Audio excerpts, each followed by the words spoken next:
I'm Roxanne Bogutka, and I'd like to welcome you to Science Study Break, a UT Libraries program where we evaluate presentations of science in popular culture.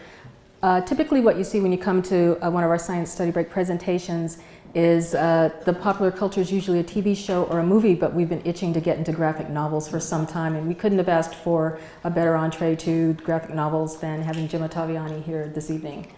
So first, there are a few housekeeping things. Here's the legalese.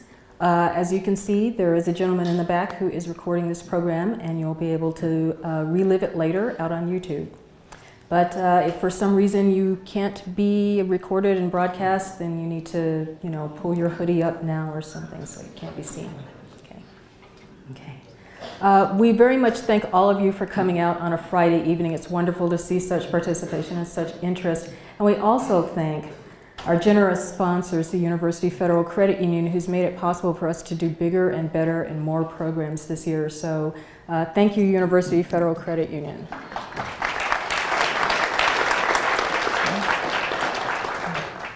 If you're new to Science Study Break, we're entering our 6th year, and you can see some of the programs that we've done in the past here. Things like Mega Monsters with Ann Silverman talking about the mechanical engineering aspects of Godzilla and King Kong, or we had Sam Scarpino talk about epidemiology from the point of view of a zombie outbreak. Lots of these programs have been recorded in the past, and like I said, you can find them out on the YouTube channel.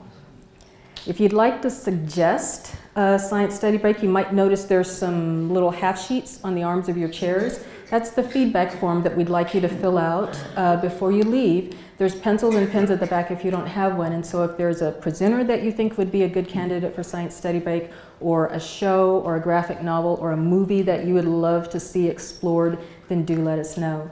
And now I want to let you know about a couple of things that are coming up. I want to invite you back next Wednesday for a program called Research Plus Pizza, where we have Matt Ficus from the School of Architecture who's going to talk about sustainable architecture design strategies. And this is going to be in the UFCU Student Learning Commons at PCL at noon on Wednesday. A smaller event where you can sort of get into conversation with the researcher about what's going on. Also, we have our next Science Study Break coming up in October, where Professor Emeritus Claude Bramlett is going to look at scenes from the documentary project NIM and then from Planet of the Apes movies to talk about apes. So be there. Okay. If you'd like to follow Science Study Break and see about all of our upcoming events, then you can follow us on Twitter at SciStudyBreak or UT Life Science Library at UTLSL. You can also follow us on Facebook, and if you're tweeting tonight, the hashtag is SSB Feynman. Okay. It's a good idea to follow us at some of these places because not only will you hear about upcoming programs, but you also get details on the upcoming Science Study Break t-shirt design contest. Stay tuned. Okay. If you're interested in becoming a biographer, you can also use some of the UT Library resources like our databases by type. You might start with our biographical sources and see several databases like Dictionary of Scientific Biography. Might be a place you wanted to go. Or maybe you would want to look in the history of science, technology, and medicine, for example, so that you could look up a researcher and then be pointed to articles that you could read. So you too could follow in the footsteps of Jim Ottaviani, getting started with resources from the UT Libraries. So let's talk about Jim Ottaviani, our guest this evening. Jim is a man of parts. He has a background in science. He has a BS at the University of Illinois Urbana-Champaign and a master's degree in nuclear engineering from the University of Michigan. And then he spent several years retrofitting and fixing nuclear power plants. But he was interested in the research component of his job, and so he started taking library science courses at Drexel University to become a better researcher. And he liked that well enough that he enrolled in a library and information science program at the University of Michigan and got a Master of Science in Information and Library Studies. Then he spent several years working as a reference librarian at Michigan's Media Union Library, and now he works at the University of Michigan Library as coordinator of Deep Blue, which is the university's institutional repository. He's written several graphic novels, and he also recently appeared on an episode of a Science Channel show, Dark Matters. Feynman is his first book, I believe, with first, second books. And he has a forthcoming book about three primatologists, Jane Goodall, Diane Fossey, and Baruta Galdikas. And you should look forward to that. And you've got a real treat coming here, so welcome to Jim Ottaviani.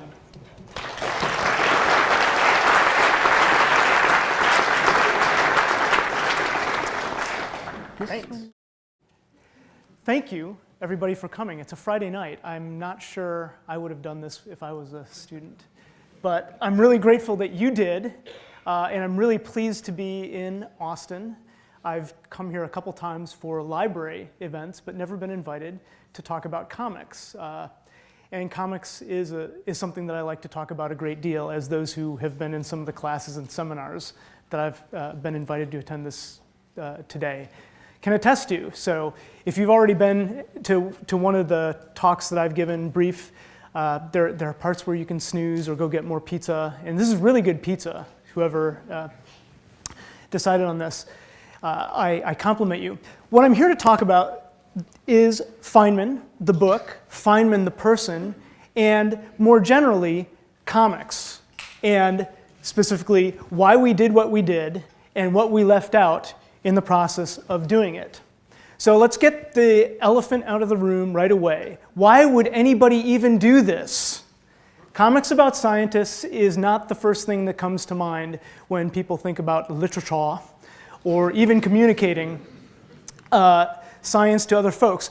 But I would argue, obviously I would argue this because I am who I am, that it's actually very, very natural to do that. And the reason I would argue is because of alchemy.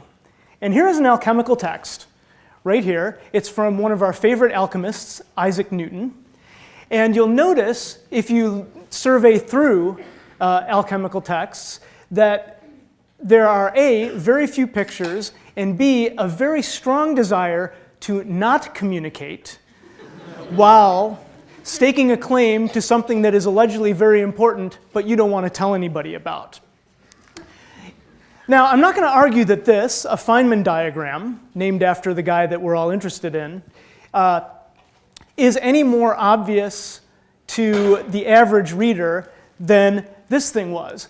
But the Feynman diagram, as developed by the subject of the evening, is specifically designed to communicate, to facilitate understanding, and to allow people to make new discoveries themselves.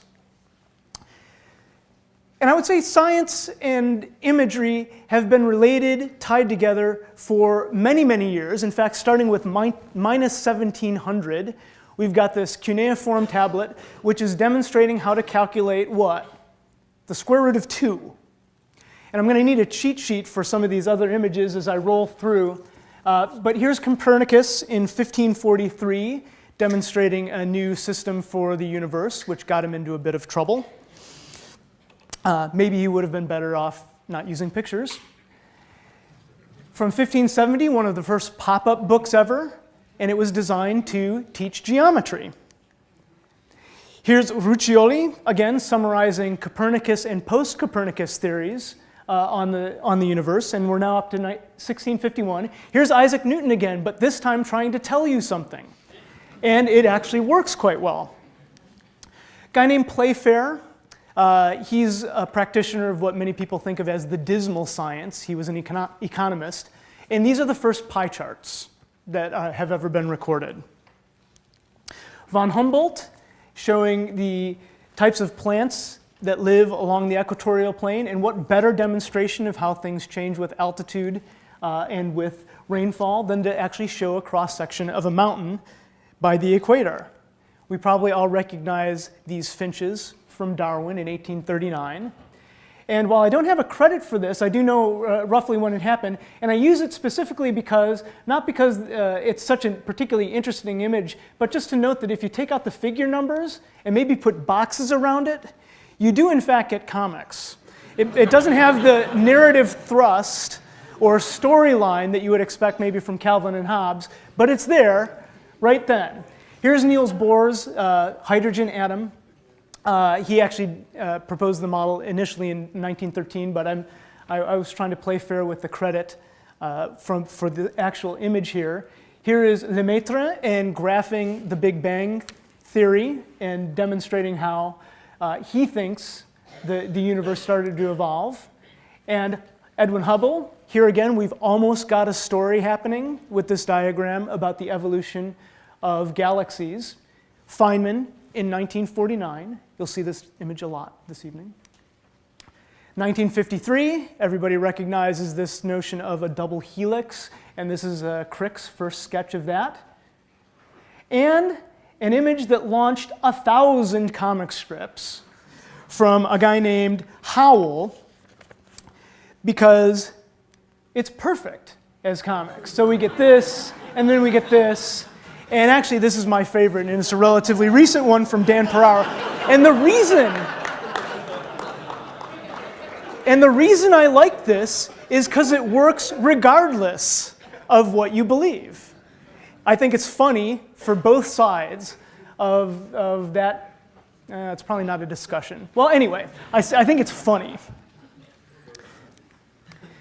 And here, finally, is a graph of Moore's law, which I use to point out and to tell you that the use of images in science is prevalent, and in fact, it's doubling about every 10 years. That's actually a made-up fact. That's not true. But I wouldn't be surprised if it actually does hold for images, because when the going gets rough, and it's often rough going in terms of scientific communication, the tough use pictures. So let's go back to Moore's law, which he proposed, and just look at it as it actually is right now. Which would you rather use and interpret, this thing or this thing, when it comes to determining what's going on with semiconductor speed and power density in computers? So I'm pushing the metaphor pretty hard here. I've gone from actually showing images, I've actually gone from a clay tablet to a graph, saying this is all scientific communication using images. But I don't think it's unfair to do that, because it's all about using something other than the pure abstraction of language to try to communicate complicated ideas both to one's peers and to people who wouldn't otherwise know anything about what you're talking about. Pictures really do work. So they work for one other reason as well. It's not just that they're comics or that they're models of the world. It's because of this word. It's saccades. And you may think you're staring at me or staring judiciously away from me as I try to make eye contact with you, but you're not. Your eye is moving at about 70 twitches per second all over the place. And what's happening is you're creating a little pattern here with the way you focus when you look at my face. And I don't know about you, but when I see something like this, and then I look at the saccade picture of what's going on, I immediately leap to that. So, like it or not, you're making comics right now. Again, there's not much story to what you're doing, but I think that's okay. So now let me try to deliver a little bit on the promise that I made in the initial slide and start talking about what we did with Feynman in making the graphic novel, and also particularly what we left out. How many people here have actually heard of Richard Feynman before? A great number, a great number. So that provides a challenge for someone who wants to write about him in a new way, because the standard narrative that we sort of develop in our heads once we're talking about a famous figure is this notion of a great man, born to greatness, who does great things, the end, he died. And there's really not much story to that, and it's not much fun to do things this way, because life isn't really like this at all. It's not linear. That's my first math joke. It's not parabolic. That's my second math joke. And except for maybe Feynman, it's not even hyperbolic. So what we did when we decided we wanted to present the life of Feynman is actually take a cue from that non-linearity, and also a cue from the way he tended to tell stories about himself as well in some of his famous books, particularly Surely You're Joking, Mr. Feynman, and What Do You Care About What Other People Think? And we did it out of order. So I'm showing you panels from the book, and these are the first few scenes exactly as they appear in the book. So we start in 1964. just before he wins the Nobel Prize. We zip back to 1923 with a sidebar into 1986. And with this image, you can tell that we're not providing a literal telling of his life, since that is, in fact, what you think it is, stomping through Far Rockaway, New York. Then we zip over to 1987, and all of a sudden we've got a much older Feynman interacting with dinosaurs. Back to 1927, where he's a young man, about 10 years old. Then we zip past the Nobel Prize to him giving a speech in Far Rockaway, talking about what he had done. And then to 1931, when he's about to meet his wife-to-be. And I say this all by way of introducing the notion that we have, whoops, that always happens on that slide. I don't know why I did that. Introducing this notion of nonlinearity to the storytelling to provide some type of narrative thrust. And Feynman said this about, and this is from his Nobel lecture that he gave in Sweden, not the one at his high school. We have this habit of doing things that we cover all our tracks and make it super polished. So this is the famous article that introduced those Feynman diagrams. And everything is laid out nice and neat. The blocks of text are square. The prose is very precise. And Feynman didn't want to do it that way all the time. So in fact, this is another bit from his speech to the Nobel audience, saying that he's going to include some stuff that really has nothing to do with the science, but it's there to be more entertaining. Because Feynman knew something that a lot of us forget soon after we stop reading for pleasure, right about freshman year in college, I think, which is that stories are what make learning worthwhile in large part. And in fact, stories aid learning a great deal. So that meant in doing this and in taking Feynman's advice about dealing with the physics when talking to a broad audience, maybe not at all or as only part of the story. That means that here, when we're showing Feynman working out the theory of helium in the book, we're telling more of a story than showing so much about what he actually did with this. And it's Feynman himself remembering the setting, the way the desk looked. But what he was trying to get at was this sort of emotional state. And Feynman was a very precise scientific kind of guy. So I'm translating psychological condition to emotional state. But he was actually very interested in this and trying to figure out how he got to discover this one beautiful fact that he was convinced he was the only person in the universe to know at the time. And what Feynman does is try to remember that he got to a certain point and then he backed off in his discovery and said, let me look at all the facts again and just tap it a little bit. Tap it lightly, and maybe it'll crystallize for me. Now, Leland and I obviously tried to mess around with this notion because we didn't really believe Feynman just tapped it. He wasn't the kind of guy to tap anything. He dove in head first. So we had to decide between that tap and this bonk that he's doing against the side of the panel. But for the most part, in the book anyway, we tapped at the physics very lightly because we were very interested in telling a story of this man's life that included science but wasn't just science. In part because if you're going to show the life of a theoretical physicist, you'd have panels like this. In fact, you'd have tiers of panels like this, and maybe even pages of panels like this, all the way. And, you know, that's nice for a presentation, but I'm not sure anybody would actually buy a book that was 260 pages straight of that nonsense. So we left out a lot, unfortunately. What we left in, and here's a quote from Feynman. People love how to. If you're going to say crack a safe, and people who know about Feynman know that he was in fact a safe cracker as a hobby, especially during his time at Los Alamos while working on the first atomic bomb, they're really interested in knowing how to do it. So he said so himself, except actually I'm lying here again. This is not Feynman. This is George Roy Hill, the director for Butch Cassidy and the Sundance Kid, The Sting, and many other things. But I've normalized Hill's language a little bit to actually match something that Feynman did say, because he agrees with Hill about storytelling, and it's that people really do love to learn. And I think we're all here because of that.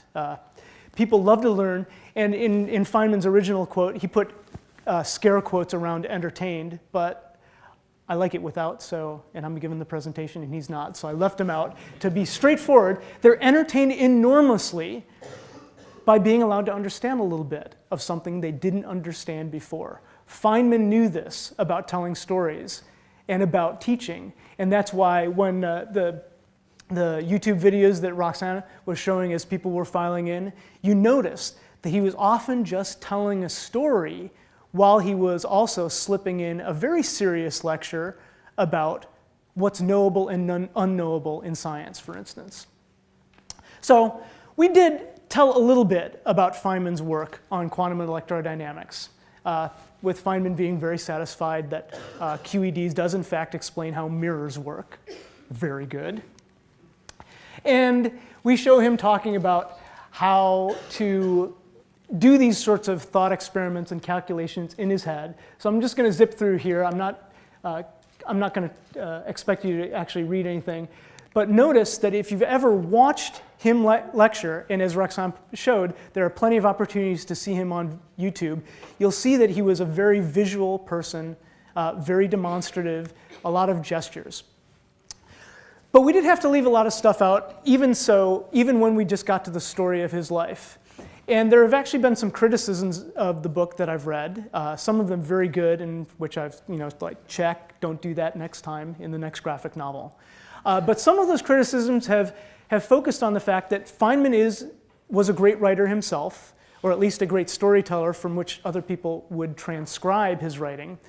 And you can learn a lot and see a lot just by reading Feynman's own words. And some people have said there's way too much of these two books in our book about Feynman.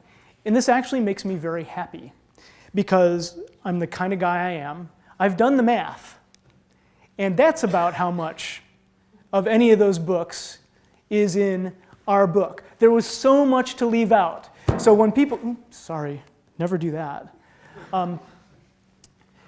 So when people are saying, I got a feel for Feynman just the way I got from those books, like Feynman talking about his own lectures, I'm not dissatisfied with being criticized for sounding too much like Feynman in there. So this is actually what we did leave out from all the from those two really popular books. And I know the print is too small, but so that you can't really read it. But you should read those. Surely You're Joking, and What Do You Care What Other People Think, if only to read Hotel City and Any Questions. So, why did we leave all this stuff out?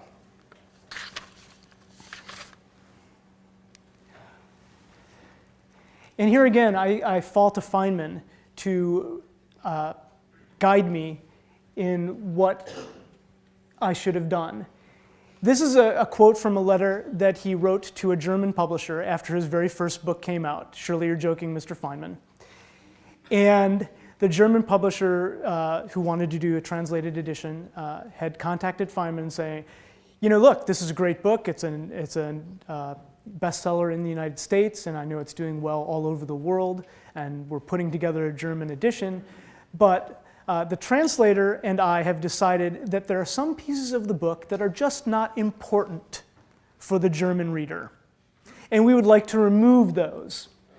And Feynman replied with a very strongly worded letter, and this is some of the nicest things he said to that publisher, basically saying, look, if you want to have only the important stuff, you have to take it all away, because none of it's important. It's not even an autobiography. It's just a bunch of stuff that I thought people would find amusing.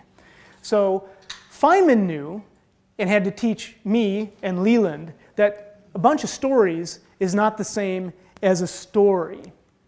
So we did leave some things out from the book, from his personal life as well. There was a period in his life where he was not particularly happy in his personal relationships. He had a second marriage that did not go well and did not last long.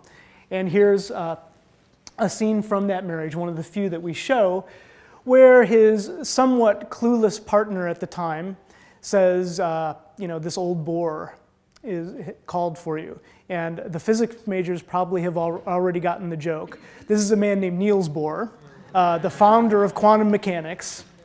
And Feynman said, wait a minute. Which is it, an old bore or the old bore?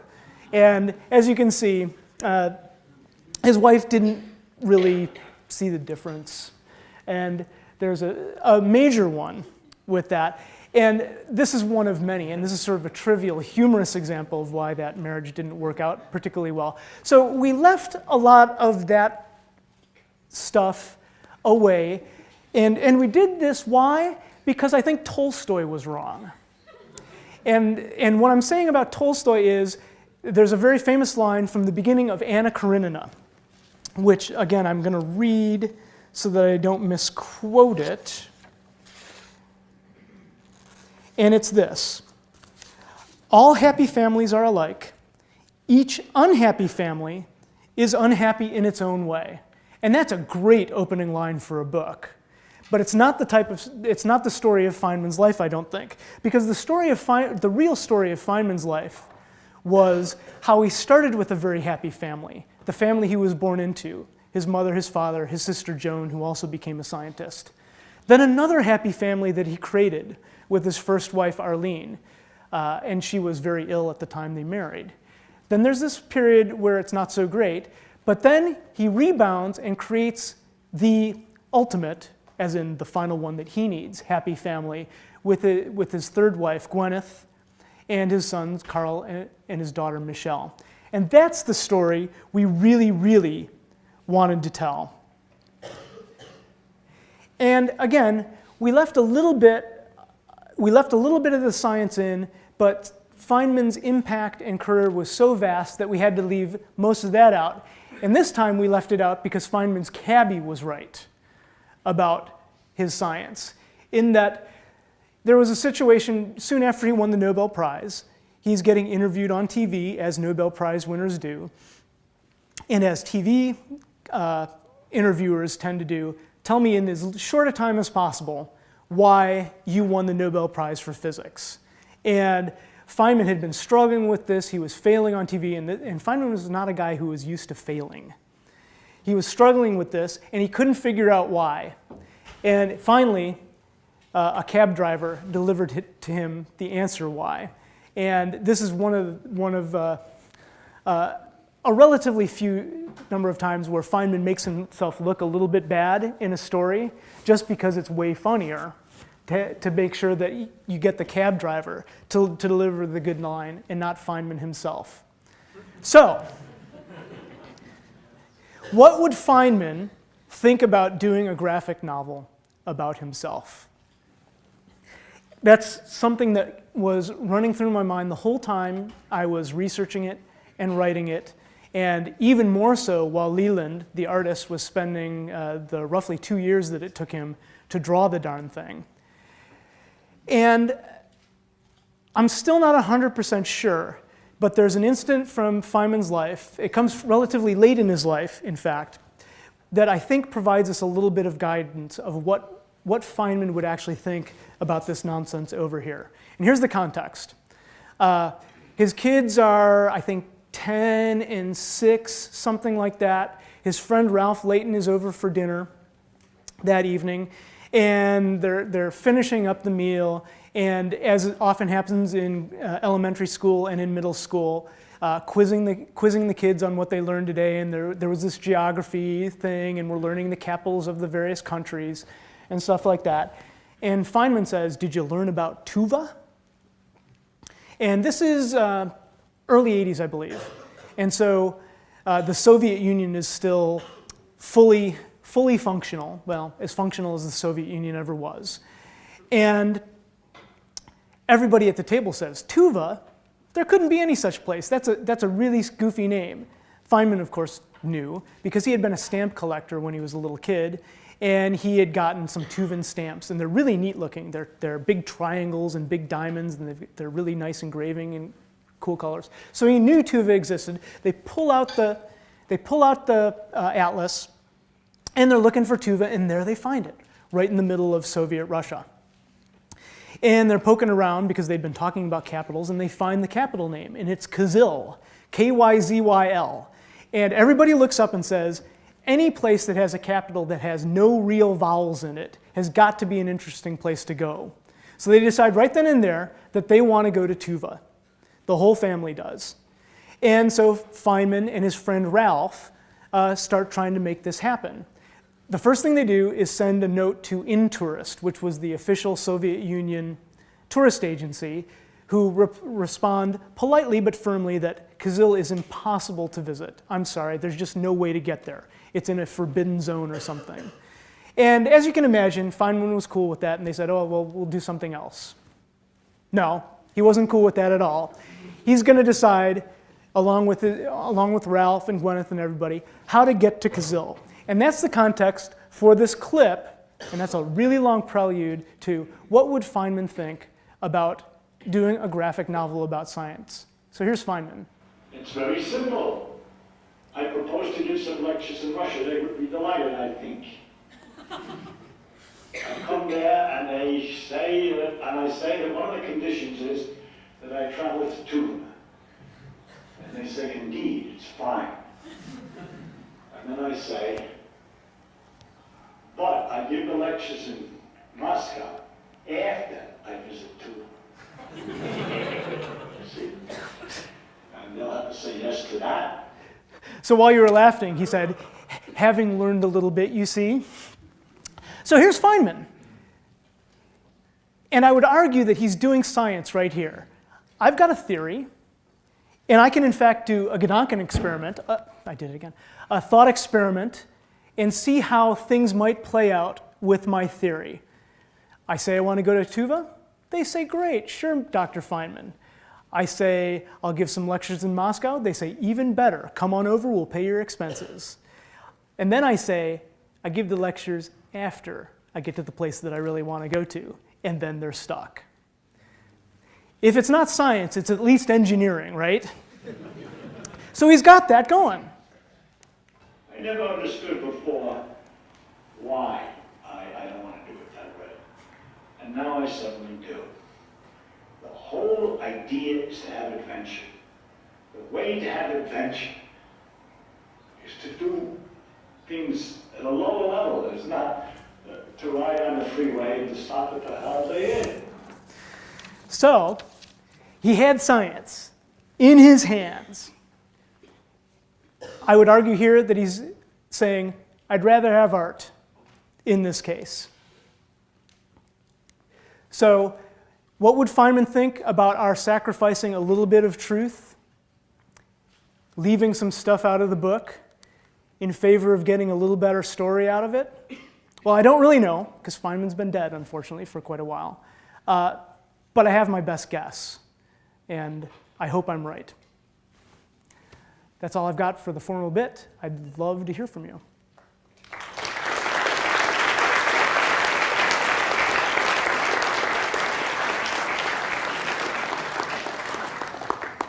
Yeah, you were the first hand up. What graphic novels are you interested in? Which authors, I should say? Oh my goodness. I was asked this question at among the librarians today too, and I choked on it. And I'm probably still going to choke. I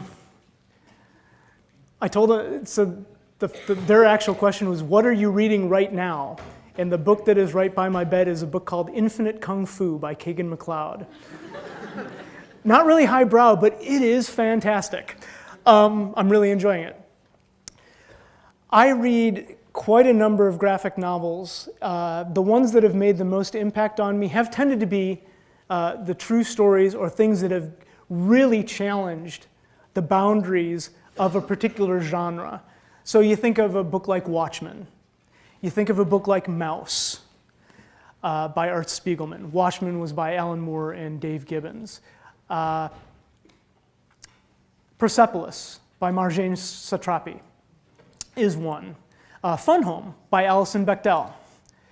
I could just go on and on. There are so many good things. I was speaking to some elementary school kids a couple days ago at Los Alamos, And I wanted to remind them that when their parents say the good old days were better, they may have been right about some things, but they're totally wrong about comics.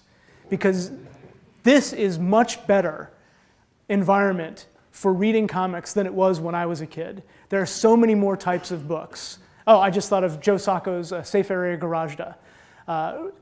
I do nonfiction comics all the time, and people have said, oh, that's so admirable, it's wonderful.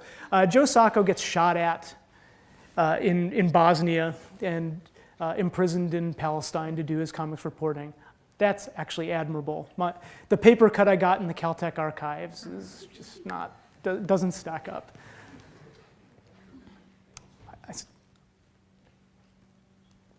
Oh, yes, thank you. What is the process of creating a graphic novel like? Maybe I can shudder all the way back to that issue of sitting and thinking over and over again. But you meant something different. Yeah, like so I should actually honestly answer your question rather than just fool around with it. The way I do it, leaving aside the research part, which you can probably imagine what that is in fact like, reading lots of books, listening to lots of audio to get his voice working inside my head so that when I'm typing dialogue, it has the flavor of Feynman's cadence and things like that. Leaving aside all those things, the way it starts for me anyway is, and again, I'm going to make this up because I don't always start at the very beginning when I write, but it's page 1, panel 1. Jim is in the auditorium at UT Austin. He's wearing a black shirt and sort of olive greeny pants. There's a whole bunch of people here. Some of them are here just for the pizza, but that's cool. And you actually do put that sort of thing in a script because you want to give the artist a feel for the setting, not just the facts of the setting. But then I would, describe the way the building looks or the way the interior of the building looks, and then go on to show, say, and Feynman says this, or Joan, his sister, says that, and on and on and on. I tend to specify page breaks because in comics there's this very interesting phenomenon that you can hide stuff from readers by hiding it behind an even numbered page. So if you want a surprise to happen, you put it at the top of an odd number page so that when you turn the next page, you can't skim and see the surprise until you turn it again, sort of thing. And so it's very detailed, very, very specific. When I'm asking for a tricky layout of panels, if it's not just going to be a grid of 9 squares or whatever, sometimes I'll sketch that out for an artist. And if it's going to be a particular composition within one of those panels or frames, sometimes I'll sketch that out myself in stick figure form. I'm not a very good artist, but I need to be able to demonstrate, at least to myself, that what I've asked for is in fact drawable. Because we could describe this auditorium in great detail, and it would take maybe a paragraph to get a pretty good sense of that. But then asking an artist to realize that in a single image is very difficult. And so sometimes when I have a question in my head of whether what I have asked for is in fact possible, I'll try to sketch it myself. And if I can't sketch it even in stick figure form, I got to start again and come up with something that's good. Then off it goes to the artist. And depending on the type of project and the amount of trust, mutual trust we have, sometimes there's very little interaction. And in fact, that was the case with Feynman. Leland and I talked very rarely while he was working on the book. But I knew his work, and I knew his story editor was excellent. So I would have just been in the way if I'd said my piece with this 280-page script. And if he has questions, he'll ask me. And then you go from there. Sometimes it's much more interactive, though. Is that the sort of thing that you wanted to hear about? Yeah, great. Yeah? Do you think you could write a graphic novel like any other scientist, or do you think that Richard Feynman is a unique character? You asked the loaded question, could I write a graphic novel about any other scientist? If you were to write a graphic novel about another scientist, do you think that it would still be as stimulating to read, or do you think that he's more unique? Oh, good question if it would be as good. So I've written a graphic novel about Niels Bohr, my other physics hero. I don't know if it's as stimulating. I certainly had fun doing it. I think it's more on me than it is on the character. Because if there's enough in a character, Niels Bohr, Jane Goodall, Alan Turing, I'm cherry picking because these are all people I've written about or am in the process of completing a book on. There's something to their lives that attracted me in the first place. And I'm convinced that I can carry it through visually. So I'm sure there's somebody that's just so horribly boring that it wouldn't be worth doing. But it probably wouldn't even, you'd probably learn that in the course of the research before you even got to the point of handing a script off to the artist. I hope so, anyway. I saw, yeah. You commented on that formatting seemed to be rather important in the book. If you were doing an ebook version of this, wouldn't this offer you a lot more formatting opportunities? Wouldn't that book look quite differently than this one? Yes, I think it would. I think an ebook version of this might indeed look very different. And if I was designing something to be initially presented in electronic form or on the web, I would do different things. Funny you should mention this. I just finished writing a script for a story about Alan Turing, the mathematician and computer scientist who also worked as a code breaker during World War II. And its initial publication will be on the web via the science fiction company Tor.com. And it's going to be a while, so you'll probably forget, although this is being recorded, right? So, but I had one panel, one page run continuously sideways for dozens and dozens and dozens of panels to get a point across. And so when you're going to experience that on the web or on the iPad, you're going to be doing this constantly rather than up and down. So yes, once you know that that's going to happen, you can do some very different and I hope interesting things. This book was originally designed to be printed and shown in this sort of standard page format. So stuck with that in terms of the storytelling choices. But again, you're absolutely right. Once you know you can do something different, as soon as I knew it was going to be serialized, I changed the way I thought about how I might want to tell the story to get some of these really interesting effects. I hope it's interesting. It may just end up being annoying for the reader to go sideways constantly. We'll find out. And right in front of him. Yeah. So I was wondering, what's the significance of the punchline if this is the smartest man on earth and God in heaven? Well, if you open up the jacket flap, you'll find out who said it. And that's the significance. It's no secret, it's not giving away anything in the book. That was his mom. So that's why we use that. I was actually a little dicey on using that quote. It's a little bit too irreverent for my tastes, but people seem to like it. So I'm often wrong about marketing decisions. Way in the back. Oh, I was wondering, who was your favorite person that you've written about and what makes them your favorite? My favorite person that I've written about? Well, it does remain a tie between Niels Bohr, my one physics hero, so much of a favorite that I named my cat Niels, and Richard Feynman. Niels, my cat, is not really all that smart. So, but yeah, I think it would be those two people would be the number one. But the sort of cheesy authoring answer that is actually also true, I'll wait for so you can catch the t-shirt. The sort of cop-out sounding author answer is the person I'm working on. Because what you find out, even when there are scoundrels, and I wrote a book about early paleontologists, Edward Drinker Cope and Othniel Charles Marsh. And these guys were not good guys. Even if you spend enough time trying to be inside their heads so you can get them to act out the story that you want to see on the page, their life story, you kind of end up liking them anyway.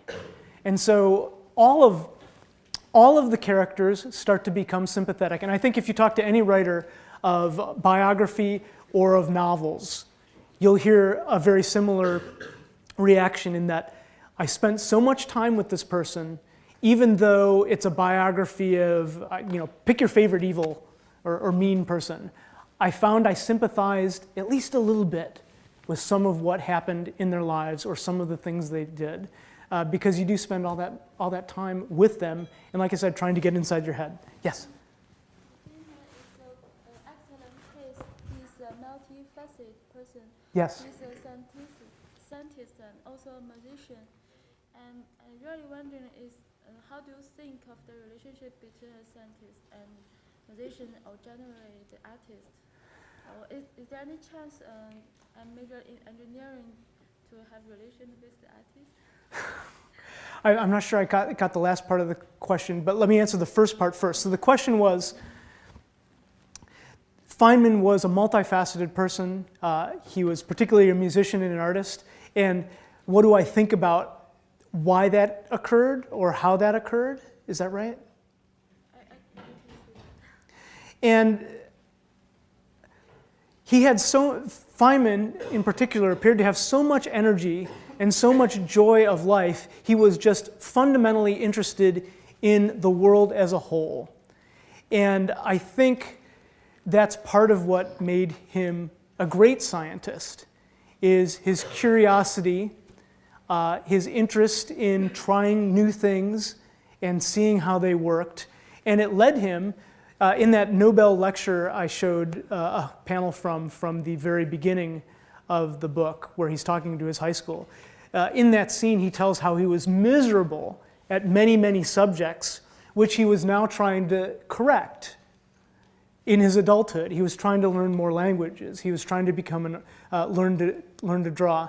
And I think this desire to learn and to experience more was fundamental to what made him great. So what was the second question? I missed it. My main question is the relationship between scientists and the artists. Oh, the relationship between scientists and artists. I think it might be this. The ability to focus on a problem, whether it's a problem of composition or a problem of physics, and then concentrate your energies on it, and then at the same time be extremely creative in the way you think or the way you approach it. There's a quote from Feynman that I sometimes use. The type of game I play is a very interesting one. It's imagination in a straitjacket. And being able to imagine fully within the constraints of what you know and what you can do is a skill or a gift, maybe, that not many of us have, to imagine all the possibilities, try out many of them in their heads, and then apply the ones that seem the most promising. And to me, anyway, I think that's how the sciences and the arts relate. They're just applied into different realms. Yes, I saw you like held your hand up the whole time. Did you contemplate making one of your cats or cat Schrodinger?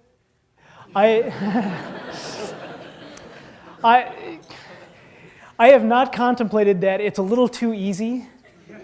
So if I were going to do it, I would probably name it Irwin instead, just to be slightly obscure.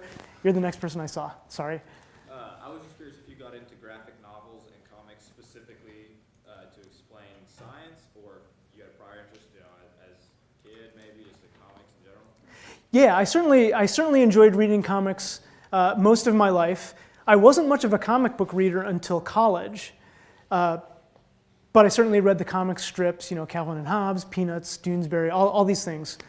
I got interested in applying them to science once I realized that nobody else was going to do it. And I knew all these great, the Galileo story.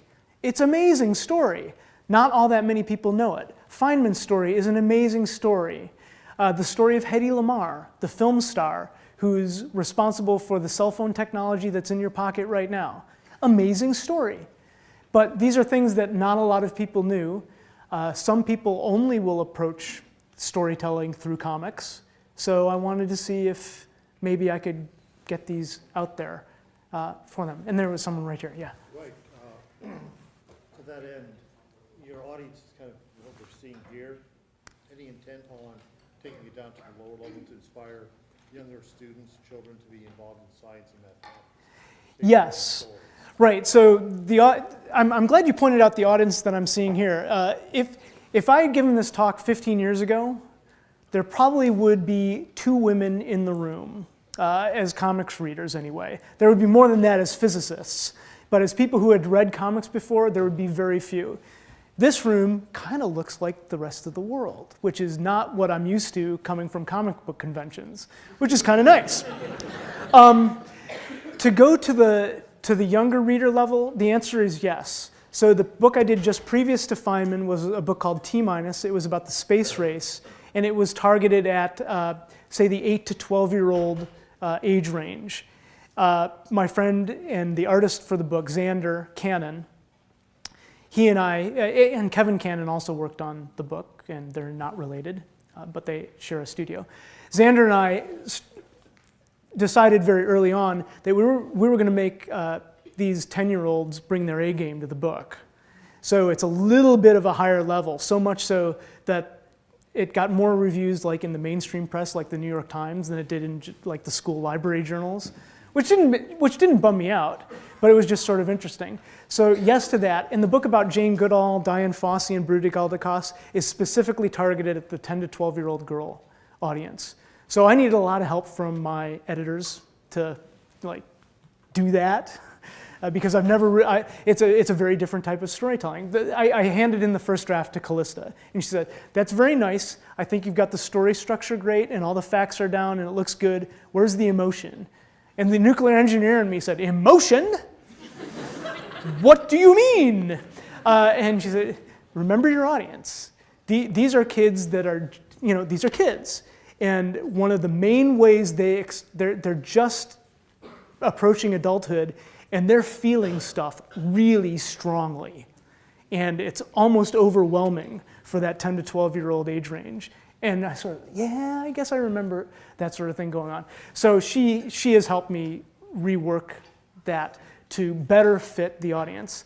I'm probably not the greatest person to be doing this, though, hence the emotion sort of response. But yeah, we're definitely hoping for that in the very next book. The Alan Turing book is very much not going to be for young kids. There's, as they say in the PG-13 movies, adult themes to it. It's a PG-13 book, basically, but PG-13 does not mean 10, especially in the comics. Yes? My question is, given this kind of graphic novels or even shows like Big Bang, do you have this doubt sometimes that instead of inspiring or popularizing science, people might find the scientists geekier kids and go away from it? I don't worry that this will make people think they're geekier, because I look at the depiction of scientists in most other popular media and feel pretty good about the way, I'm sorry, that really sounds horribly arrogant, but when you look at the stereotypical scientist, I love The Big Bang Theory. That's a very entertaining show. But I don't think it's putting scientists in the best light.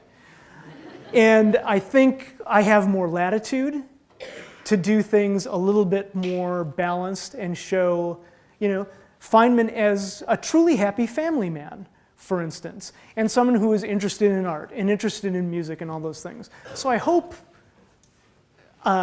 it's not having an effect counter to my purpose. I don't really know. Not enough data. We need to commission a study or something. Anybody? Yeah, I haven't looked over this way in a while. And with the Feynman t-shirt, so you gotta. Yeah, what's your favorite Feynman quote in such a short story? This one's funny. My favorite Feynman quote.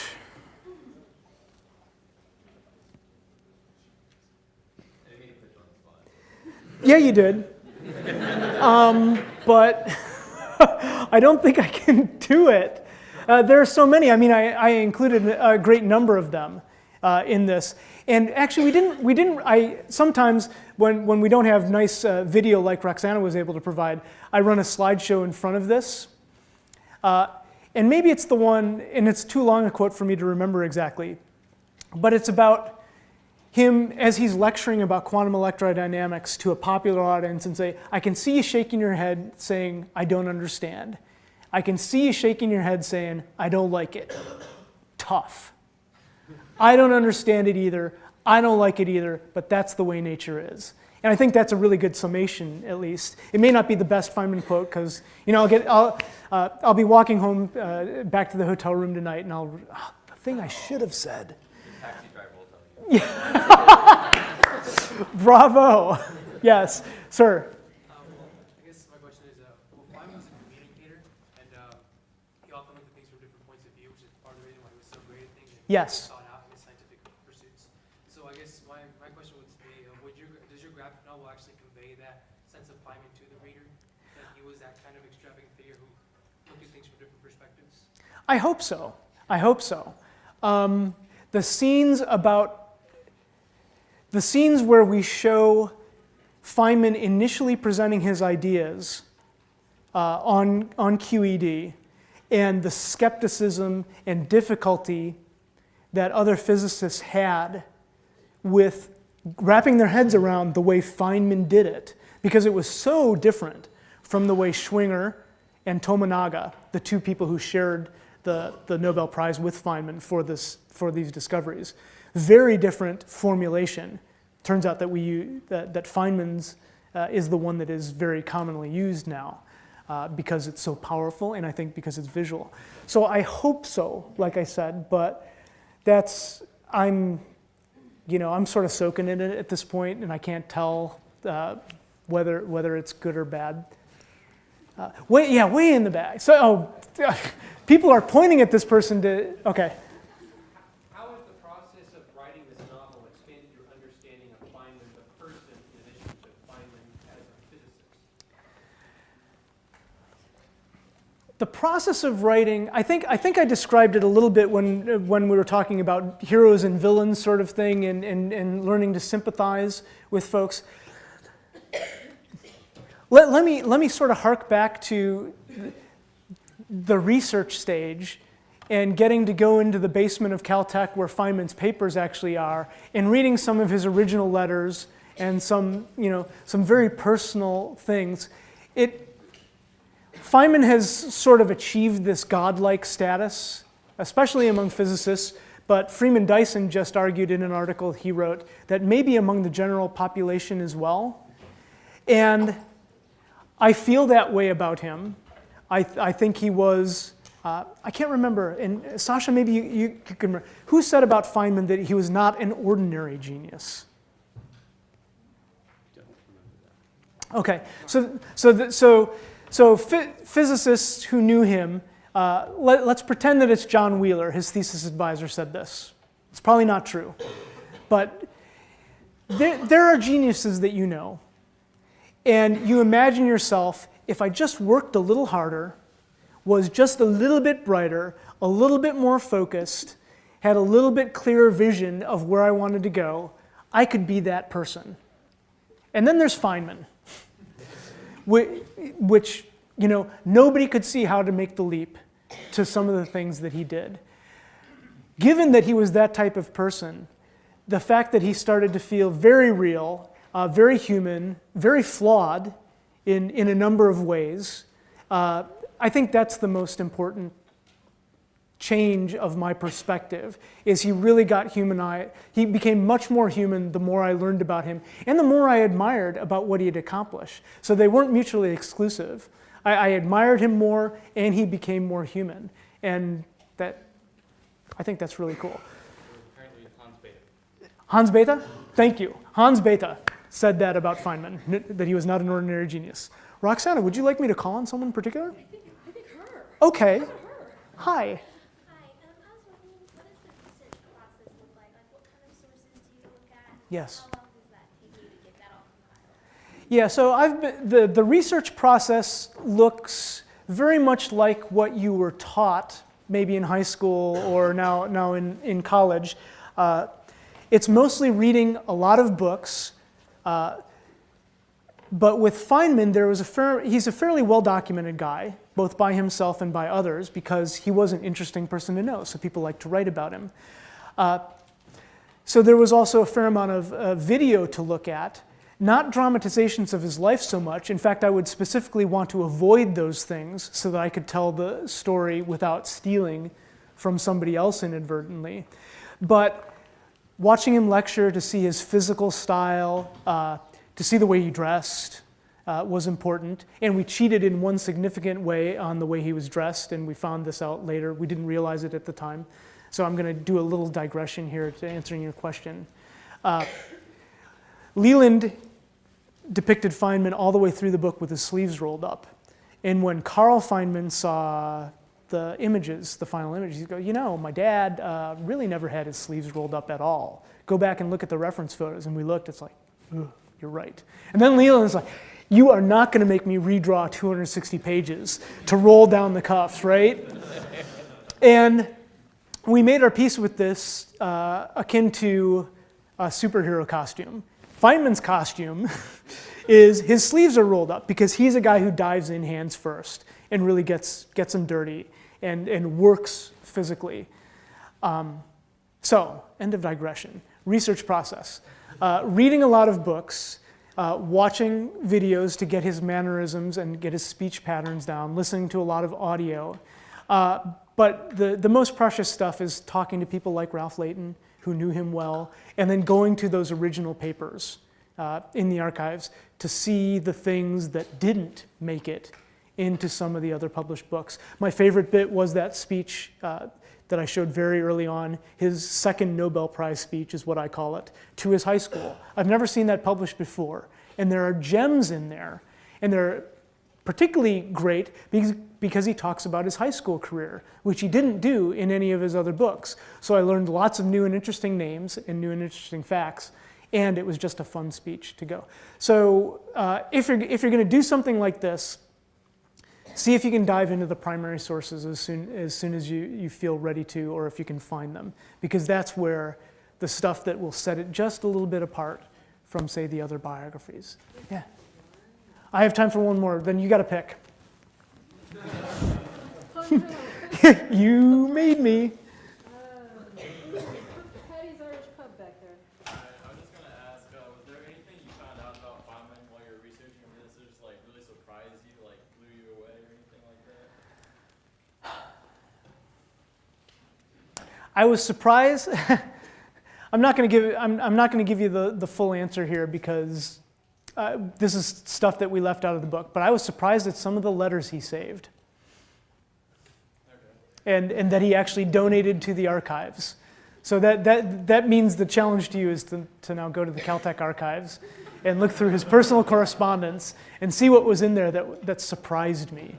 But he kept a lot of stuff. It's actually a little bit too bad these days that we communicate so readily and so frequently in ephemeral ways, texting, email, Twitter. I don't think a lot of people are saving that stuff. So the future me's are going to have a tougher time doing research. I guess it's last call. So.